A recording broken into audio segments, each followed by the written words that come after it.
আজ রবীন্দ্রনগর নাট্যায়ন মঞ্চস্থ করবে তাদের একক অভিনীত নাটক স্থির পত্র। রবীন্দ্রনাথ ঠাকুরের ভাষাই বলতে হয়, কৌতূহল বলবি ময় হৃদয় মহামাঝু जाग सी अनुखान आंख पर तू रचैली आसन अरुण नयन तब मरम सने ममो निर्विघ्न अंतर हुए কৌতূহল বলবি ময়। 1914 সালে রচিত এই গল্প, যেখানে আমরা দেখব সামাজিক মতে বিবাহিত নারী পুরুষের সম্পর্ককে ঘিরে কিভাবে এক জটিলতা তৈরি হয় এবং পরিবার তন্ত্রের মধ্যে থেকে একজন নারী তার স্বাধিকার, তার অস্তিত্ব এবং নিজস্বতাকে নিয়ে কিভাবে বেরিয়ে আসছেন, নিজেকে প্রতিষ্ঠিত করছেন এবং সমাজের যে বাধা প্রতিকূলতা এবং আবদাল আড়াল এবং প্রথা যেখানে নারীকে মাথা তুলে দাঁড়াতে দেয় না। আজ খুব ভালো লাগছে এমন একটি মঞ্চে এবং এমন একটি পরিবেশে এই নাটকটি মঞ্চস্থ হচ্ছে, যেখানে নারীরা, মায়েরা, বোনেরা, দিদিরা বসে আছেন। রবীন্দ্রনাথ ঠাকুরের এই নাটকের আগেই আমি বলতে চাই, 1879 সালে হেনরি গিবসন বলে একজন নাটককার ডস হাউস নামে, যেটা বাংলায় পরবর্তীকালে পুতুল খেলা নামে অভিনীত হয়েছে, সেখানেও আমরা দেখব নারী এবং পুরুষের সম্পর্ককে, সেখানে নারী কিভাবে নিজেকে প্রমাণ করছে, নিজেকে আলাদা করছেন তার সত্তা দিয়ে, নিজস্ব সত্তা, পুরুষের ছায়ায় না থেকে নিজেকে কিভাবে আলাদা করছেন। কিন্তু এই আলাদা হওয়া এই আমাদের পিতৃতান্ত্রিক সোসাইটিতে, সেখানে কি সত্যি খুব সহজেই লড়াই নাকি খুব কঠিন? সেখানে কি মৃত্যুর হাতছানি আমাদেরকে দেয়? তাই কি কবি বলেছিলেন মরণ রে তুহু মম শ্যাম সমান? শুরু করছি রবীন্দ্রনাথ ঠাকুরের গল্প অবলম্বনে নাটক স্থির।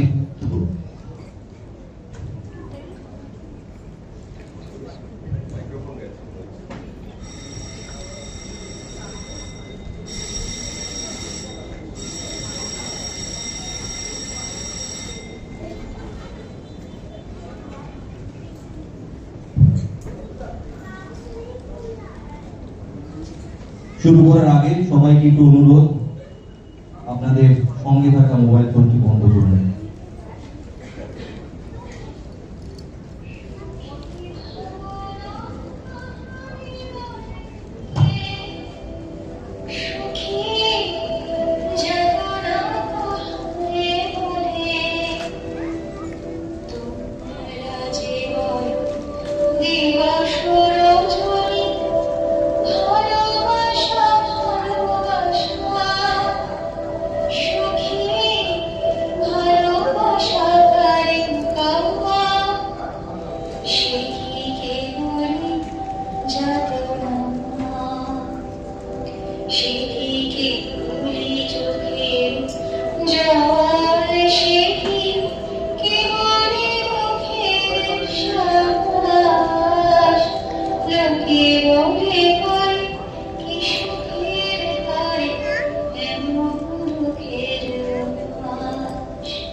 সকলে সকলে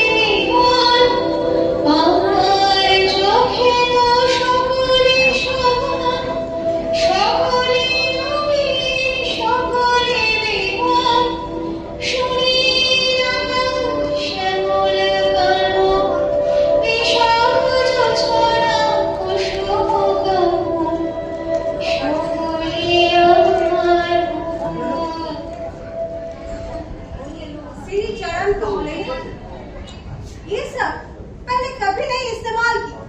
श्री चरण कमल। 15 बरस हो गए हमारे शादी, आज तक एक भी चिट्ठी नहीं लिखी। हमेशा तुम्हारे आसपास घूमती रही, कितनी बातें कहती रही, कितनी बातें सुनती रही, पर चिट्ठी लिखने के लायक थोड़ी समय ना मिले। इसलिए आज साहस करके चिट्ठी लिख रही हूँ। ये तुम्हारे घर की मछली बहू की चिट्ठी नहीं है। आज मैं आप सीख और तुम कलकत्ता में अपने दफ्तरों की काम में व्यस्त हो। घर ऑफिस ऑफिस घर घर ऑफिस ऑफिस घर। कलकत्ता के साथ तुम्हारे संबंध संकट होंगेगा। इसलिए तुमने छुट्टी की दरखास्त नहीं की, पर उन्होंने मेरी छुट्टी मंजूर कर ली। मैं मरनी नहीं चाह रही, मौत मुझे पसंद नहीं करती। बचपन में एक बार क्या हुआ, मैं और मेरा भाई सामने पादिक में पीड़ित हुई। भाई मर गया, मैं जीवित रही। मोहल्ले के सारे लोग कहने लगे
मछली बहू से पूरा करना। तभी तो कितने कष्ट करके हमारे घर आए। मेरे बाबा की थक करने लगे। माँ दुर्गा नाम जपने लगी। हे दुर्गा माँ, रक्षा करना दुर्गा माँ, हे दुर्गा माँ। सारे घर मोहल्ले के सारे लोग एक साथ मेरे छाती के ऊपर बैठ गए। ए छोड़ना, छोड़ना मुझे छुपने की कोई जगह ही नहीं मिली। हाथ दिखाओ, पैर दिखाओ, मुंह दिखाओ।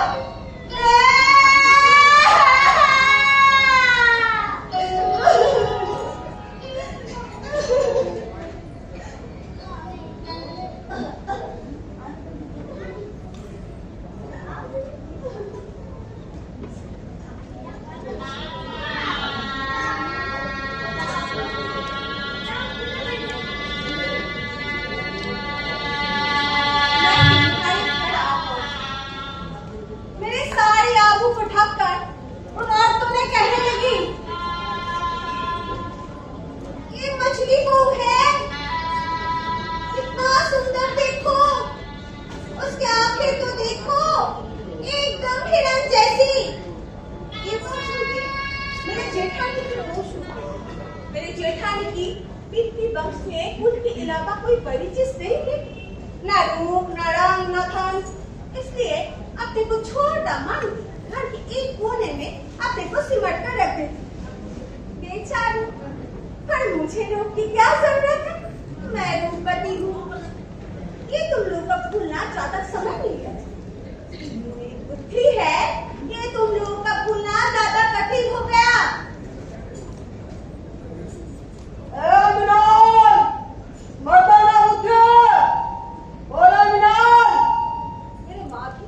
मेरी बुद्धि की बहुत चिंतित थी। ओ माँ, ये तो बुद्धि कहाँ से आया? अरे मर्द को मान के जिसे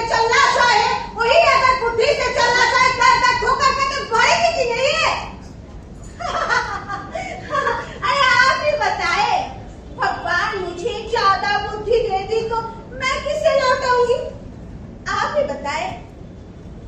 और एक बात, मैं आपसे छिपा कर कविता लिखी, कविता। आंगन में तोता होता तो क्या होता? आंगन में तोता होता तो क्या होता? तो तोता तोता होता, मोटा होता, छोटा होता, मोटा होता, मोटा होता, छोटा होता, छोटा होता, उड़ जाता, उड़ जाता, उड़ जाता। उसी में मुझे मुक्ति मिलती थी। उसमें मैं, सिर्फ मैं होती। तुम्हारे घर में प्रथम सीढ़ी जो मेरे मन में अंकित हो गए, वो है तुम्हारे गौशाला। इस बड़ी सी शहर की थी जो 2 गाय 3 बछड़े हमने चेन परिचित थी। आ आ आ आ आ घास खा घास घास खा घास खा।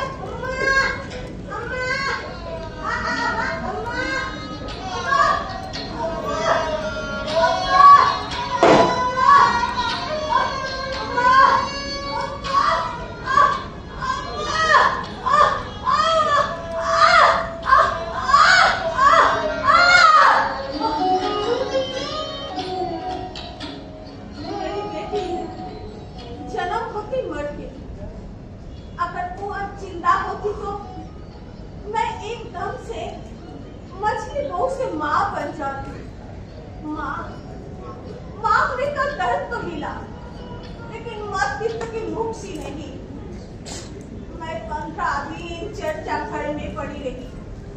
टिमटिमाती रोशनी, छत पर हजारों परछाइयां, मुझे घोटती है, ताकती है। इससे शुरू हुआ मेरा रोज वाला काम, झाड़ू लगाना, पोछा देना। सब मर गए क्या? अरे पोछा दो, झाड़ू तो लगाओ। अरे कहाँ गई है सब? अरे मर गए क्या? अरे सुबह हो गई, अभी तक चाय नहीं मिली। अरे खाने में इतना नमक, ये जाता नहीं डाला। तुम्हारे माँ ने कुछ नहीं सिखाया। अरे क्या कर डाला? अरे बाथरूम में गर्म पानी। अरे गर्म पानी बिंदु बिंदु बाल्टी कहाँ? बिंदु बिंदु बिंदु।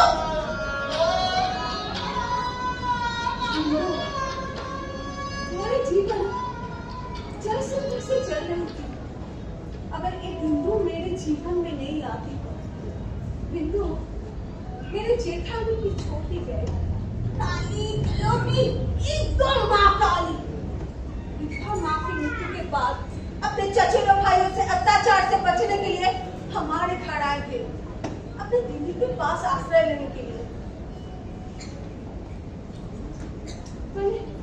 मैंने देखा, आपने कहा, ये वाला कहाँ से है? कब तक रहेगी? मैंने जेठानी को देखा, संविधान के लिए तो अपने बहन को पास बुला लिया, लेकिन जब देखा अपने पति का इच्छा नहीं थे, तो इतना भी साहस नहीं है कि खुले मन से अपने बहन का स्नेह जताता। रखती व्यवस्था की, घर का सारा काम, घर का सारा बड़ा काम बिंदु से करवाती थी। बिंदु छत पर जा, छत से कपड़े उठाया। अरे बिंदु कपड़े धोना। अरे बिंदु मर गए क्या? कपड़े धो।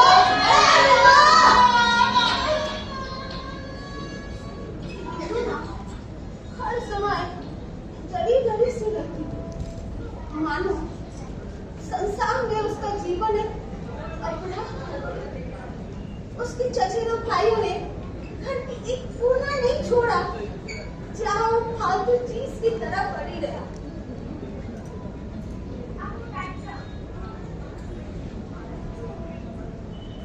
टीना, टीना, बिंदु, आँख खेले, आ। 1 2 3 4, 1 2 3 4, 7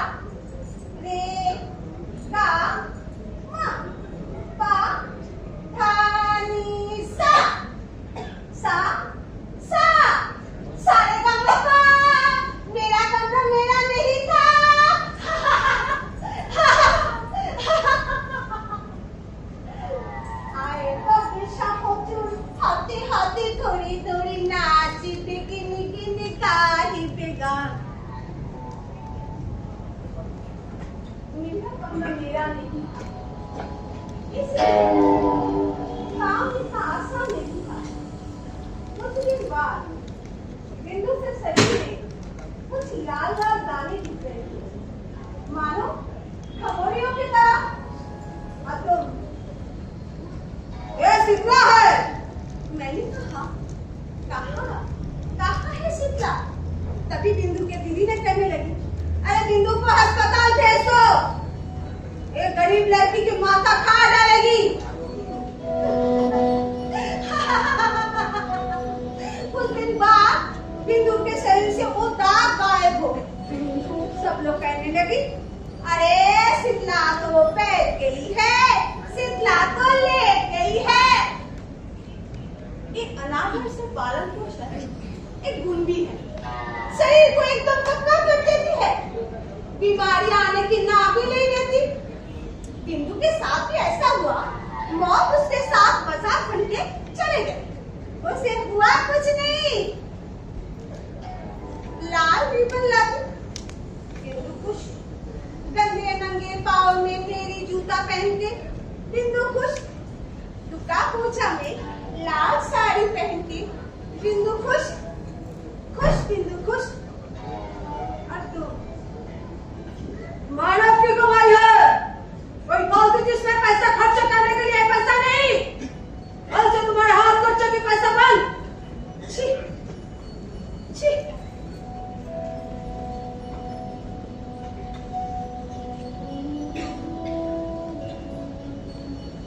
सुखी भगवान कहानी बोले बिंदु, सुखी जतुना कहानी बोले बिंदु, तुम राजे बोलो दीवा छोड़ो सुनी बिंदु, भालोबाशा भालोबाशा बिंदु, सुखी भालोबाशा करे कोई।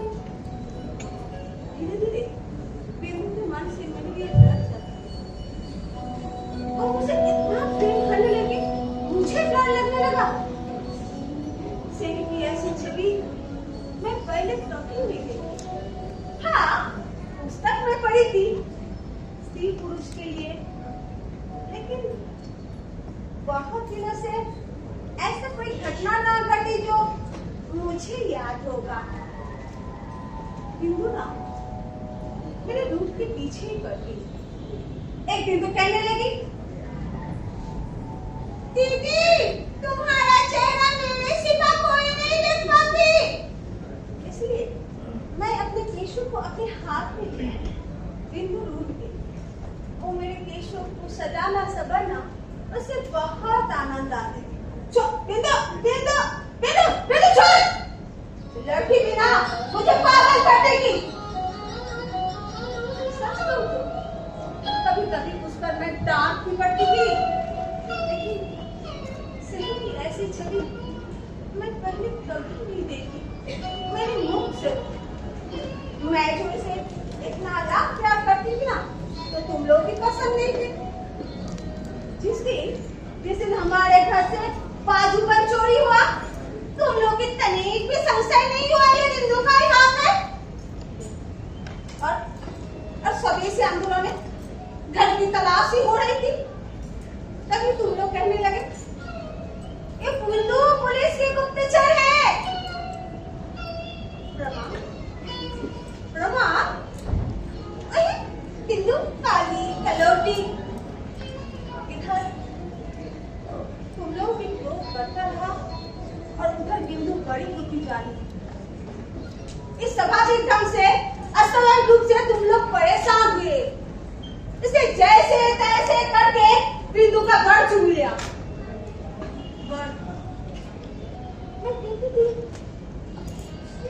जब तुम लोग इतना पसंद नहीं थे तो उसे दिन धक्के मार के उसे क्यों नहीं निकाल दिया? कोई किसी के साथ ऐसा बर्ताव करता है क्या?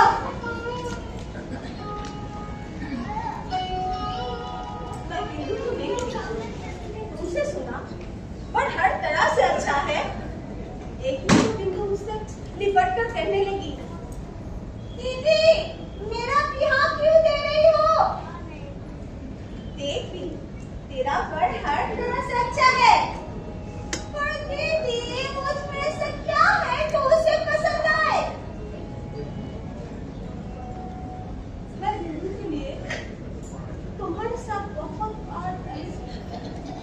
लड़ाई कि इम्तिहान रुक जाए, लेकिन मेरी इतना भी साहस नहीं है कि मैं कुछ कर सकूं। कल को मुझे कुछ हुआ तो उसे कुछ क्या होगा, उसे क्या होगा, ये सोचा मैंने, बहुत अच्छा है। कल को मुझे कुछ हुआ तो उससे क्या होगा। पर वो जहाँ जा रही थी वहाँ उसकी दशा क्या होगी, ये मैंने नहीं सोचा। कहने लगी, दीदी यहाँ तो पास में और बाकी है, क्या इसमें मेरी मौत नहीं आ सकती। चुप, एकदम चुप। अरे बिंदु ने कहने लगी, दीदी दीदी मैं तुम्हारे गौशाला में रह लूंगी दीदी, मैं सारा काम करवा लूंगी। दीदी देखो देखो, ये मैंने पोछा दे दिया, देखो देखो दीदी, बदबू नहीं है दीदी, दीदी देखो बदबू नहीं है दीदी, देखो ना, देखो दीदी बदबू नहीं है दीदी, मैं यहीं पर रह लूंगी दीदी, मुझे कहीं नहीं जाना दीदी, मुझे कहीं नहीं जाना, ही रहना है दीदी, मुझे नहीं जाना। अपने आंसू पोंछते हुए अपनी बहन को समझाती रही,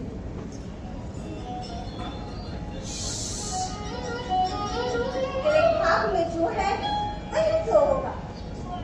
अरे स्त्री का पति मुक्ति सब तो पति पर है, चल वो लोग तुझे लेने आए। न बारात न गणपति,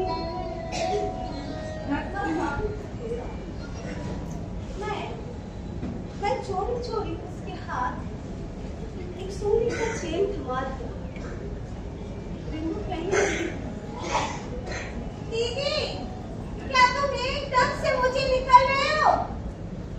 ना दीदी ना, प्राण देते मैं तुझे कभी त्याग नहीं करूंगी। जा बेटी, अपने घर जा,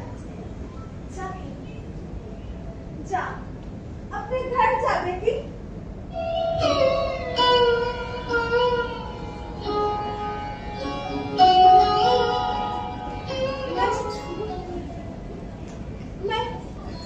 मैं उसके लिए कुछ ना कर सकती, मैं छूट गई थी। बिंदु का पति पागल था। सच दीदी, हाँ दीदी, मेरा पति पागल है। इस बिहार में मेरे ससुर की सहमति नहीं थी। मेरी सास ने जबरदस्ती अपने पागल लड़के के साथ बिहार करवा दी। उन्होंने कहती है, मैं तो पागल हुआ तो क्या हुआ, है तो पुरुष ना। छी छी, तो दया नहीं आती।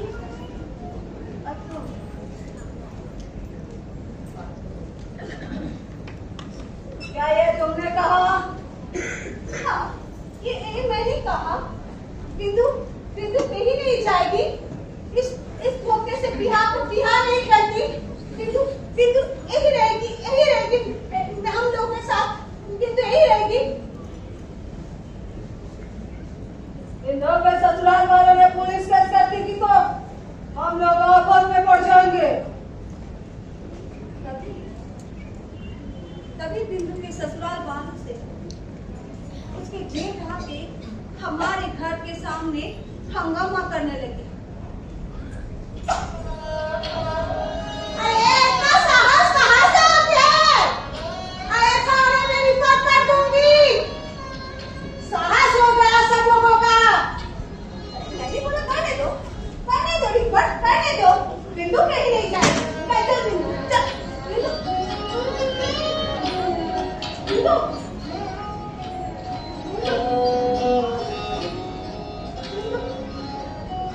चली गई। वो समझ गई थी अगर वो यहाँ रही थी तो मैं आफत में पड़ जाऊंगी,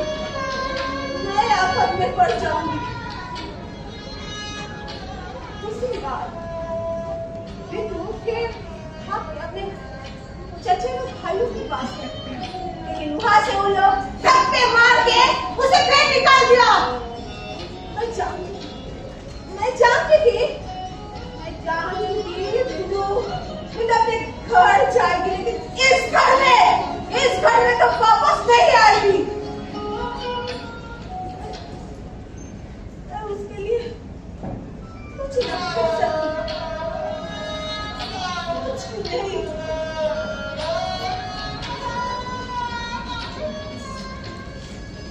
अपने भाई को, मेरा छोटा भाई शरद कलकत्ता कॉलेज में पढ़ता है।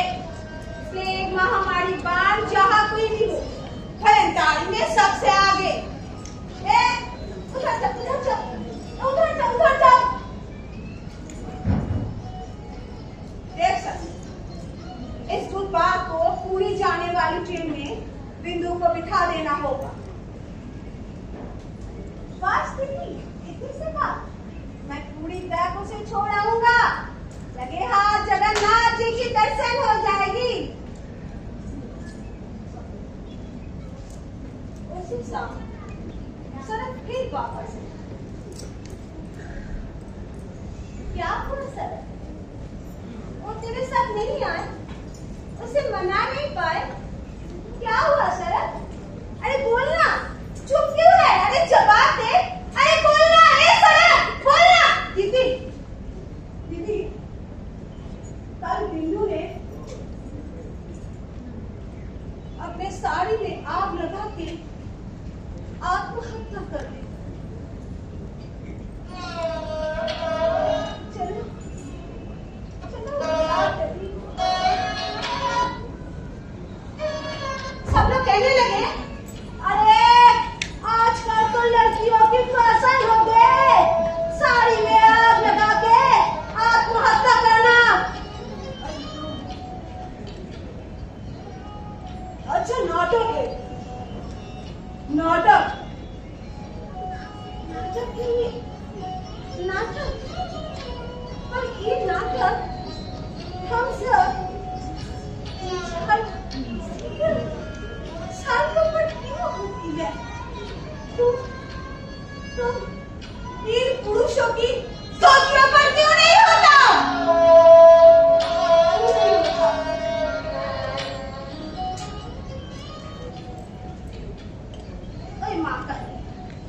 जब तक जीवित थी तरीफ की याद नहीं थी तुझे, अब मर के भी सबको नाराज करती।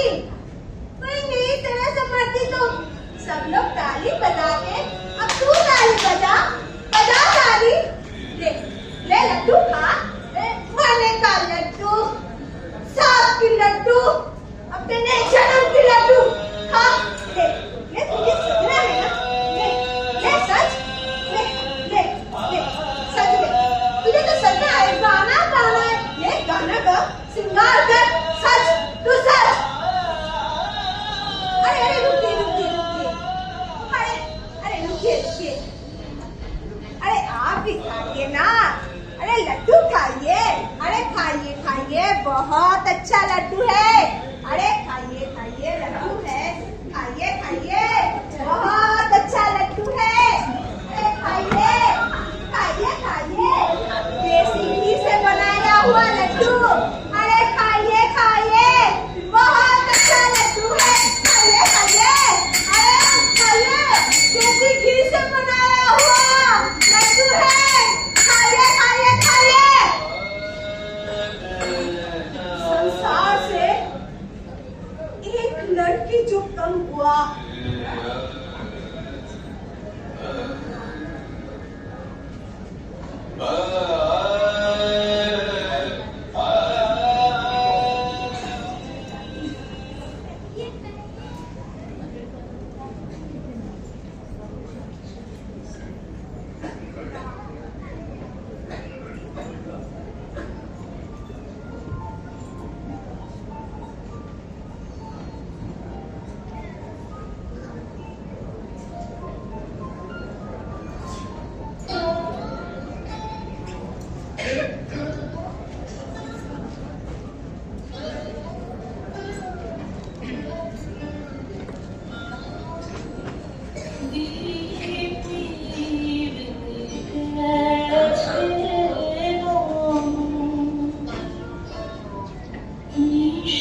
बात पहुंची।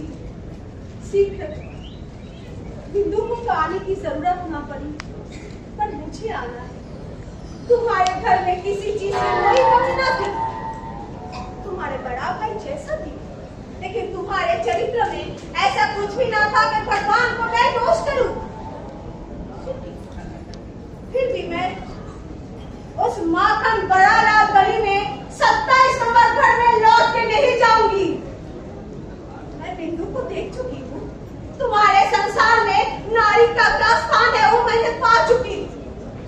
अब और नहीं, बिंदु चाहे लड़की क्यों ना हो, भगवान तो उसे त्याग नहीं की, लेकिन तुम्हारे पांव इतने बड़े इतने लंबे नहीं है कि तुम उसके साथ मनमानी कर सको। मृत्यु तुमसे बड़ी है, अपने बिंदु से बिंदु महान है। बिंदु कोई बंगाली घर की लड़की नहीं है, कोई चचेरा भाइयों की बहन नहीं है, कोई अपरिचित पागल पति का परिचित पत्नी नहीं है। बिंदु यहाँ अनेक अनंत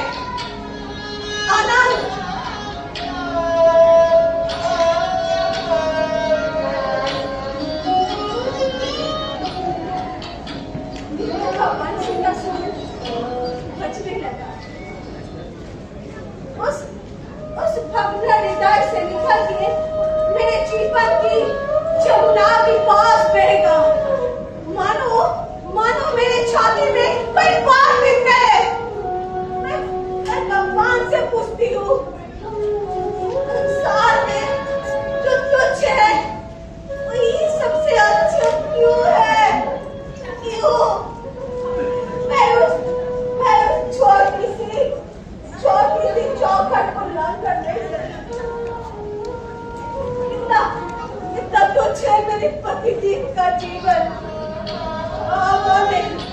मृत्यु का बंसी का सुर बजने लगा।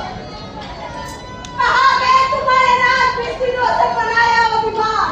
कहाँ गए तुम्हारे रीति नियमों से बंधा हुआ कांटों का किला? कैसा दुख, कैसा अपमान जो मनुष्य को जलबंदी बनाकर रख सकता है? तुम्हारे रीति नियमों से अब तक मैं बंद थी, लेकिन बिंदु ने आकर उस आभरण की छिद्रों से मुझे देख लिया। बाहर निकल के देखती हूँ तो मेरी गौरव जगह है। मेरे सामने विशाल नीला समुद्र, सर पर ऐसा अनोखा बादल। इसी की जगह पर मुझे डरने लगती।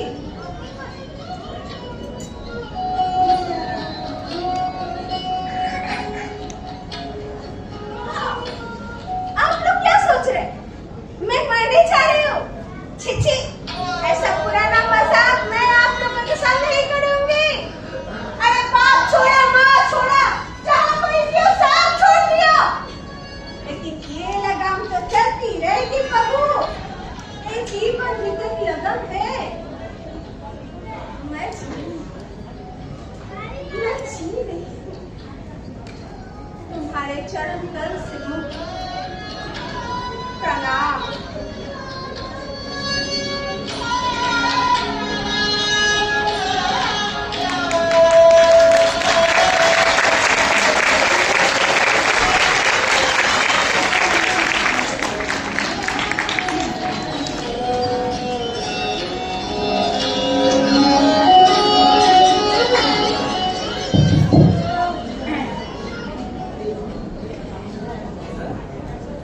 ধন্যবাদ রবীন্দ্রনগর নাট্যরূপ।